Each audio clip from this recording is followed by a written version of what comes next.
Uy, may ganun pa oh.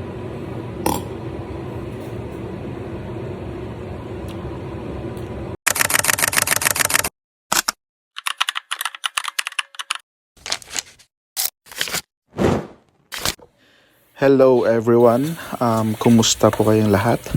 I hope everyone is doing well wherever you are in the world. Welcome back to my page or my channel, and thank you so much for clicking on this video. So for today's vlog, I'll be sharing something very special, very Pinoy pero sobrang special para sa akin. Today, magluluto tayo ng bagoong na may kamatis. Hindi ito fancy na dish. Hindi ito social, pero ito ay yung klase ng pagkain na kapag kinain mo, may kasamang kwento, alaala at pagmamahal. So, barang nostalgic. So, sa bago tayo magsimula o magluto, gusto ko munang i-share kung bakit special itong ulam na ito, no? So, ang bagoong na gagamitin ko today ay galing mismo sa Pilipinas.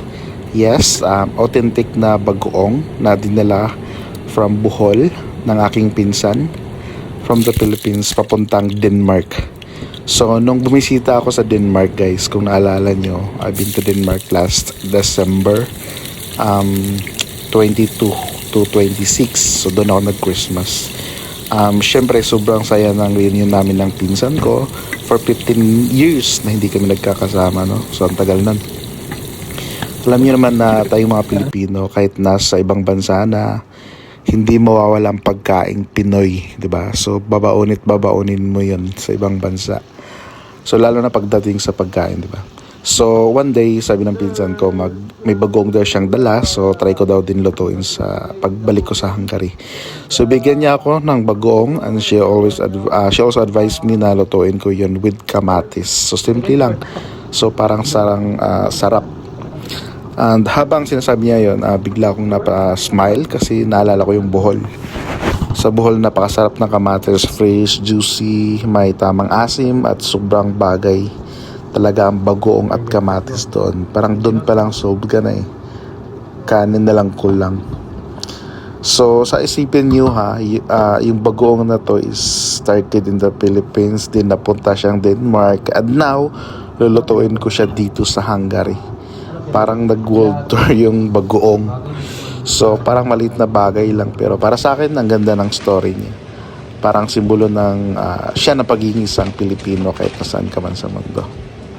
So sa ngayon guys ay ino-open ko na yung bagoong na galing sa Denmark. So sealed siya guys, no, kasi need siyang fragile kasi nga nagtutubig din siya eh.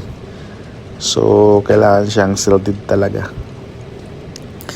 And now habang ino-open ko po yan, so I just have to give you some simple instruction on how to cook this using the kamatis, no? So ngayon let's talk about the ingredients. Mga bagoong, of course, yung special bagoong from the Philippines, kamatis, and then optional lang yung mantika dito since nagkakaroon naman ng mantika yung kamatis. So yun lang, at walang kaarte-arte, walang extra, simple food lang. The best na siya. Okay, so yan guys, kay Noah talaga yung tumbler na to, nilagyan lang nila ng bagoong para safe yung bagoong sa loob.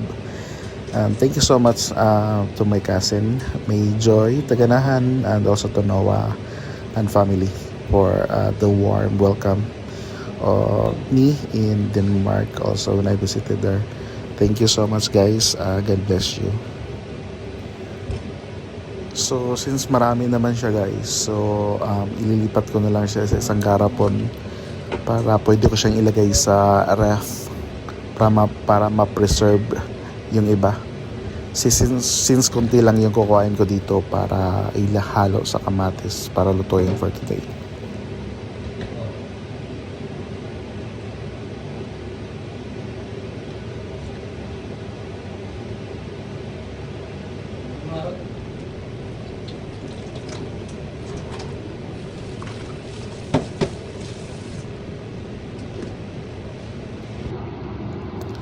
So next guys ay ilalagay na natin ang bagoong sa kawali. So habang ginigisa natin siya, mapapansin nyo na lalabas na agad yung aroma. Yung amoy na talagang very Filipino. Yung amoy na kahit na nasa Europe ka, bigla kang uuwi sa Pilipinas sa isip mo. So yes, halo-haloin lang natin siya slowly. Walang madali. Chill lang tayo. So lalagyan ko lang siya ng pampalasa, vetsin. Yung lalagay ko para may lasa din siya. Hindi na kailangan ng asin. Siyempre maalat na yung bagoong. So takpan lang natin guys. Tapos palutuin pa natin konti para maghalo pa. So while waiting guys, napapansin nyo, sobrang lamig pa rin talaga dito sa Hungary. So today is January 14. It's 4 p.m. I mean it's 3 p.m. pa lang guys, kasi kaka-out lang namin. So this is the view outside. Yung snow is hindi pa siya natugnaw. Hopefully matunaw na yan pag umulan, kasi ang hirap maglakad dyan guys pag umaga. Ilang beses na kami nadudulas. So, sobrang nag-yellow na yung daanan.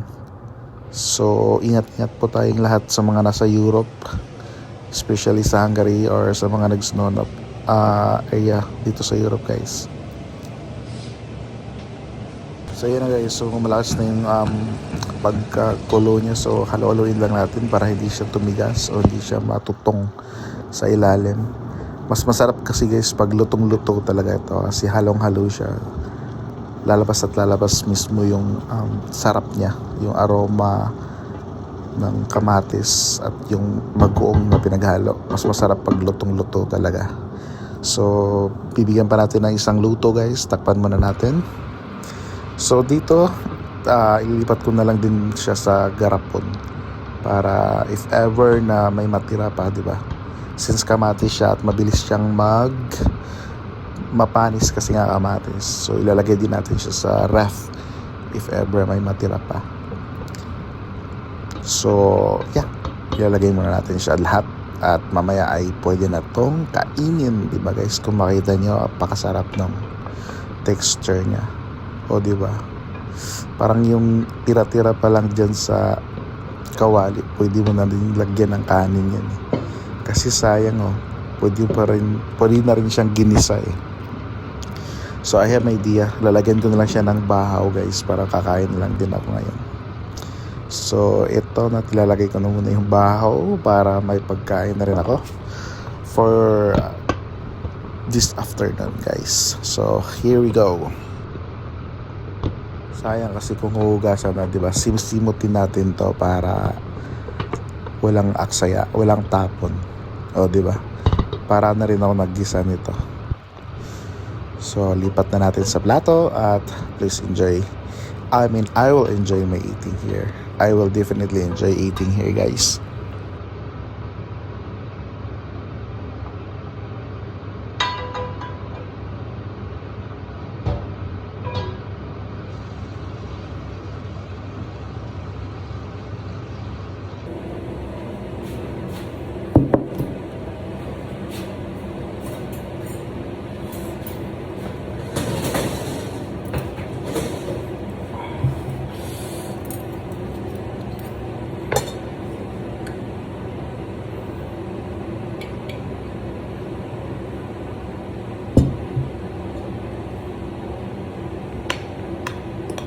So thank you so much for watching guys on my video hanggang sa dulo.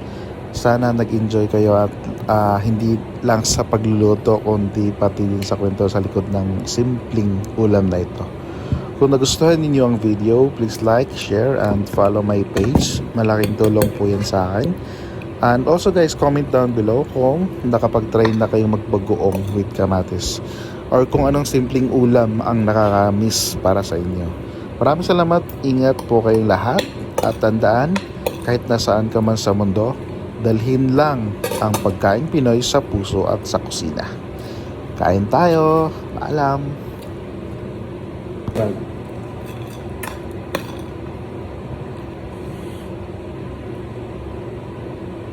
Uy, may ganun pa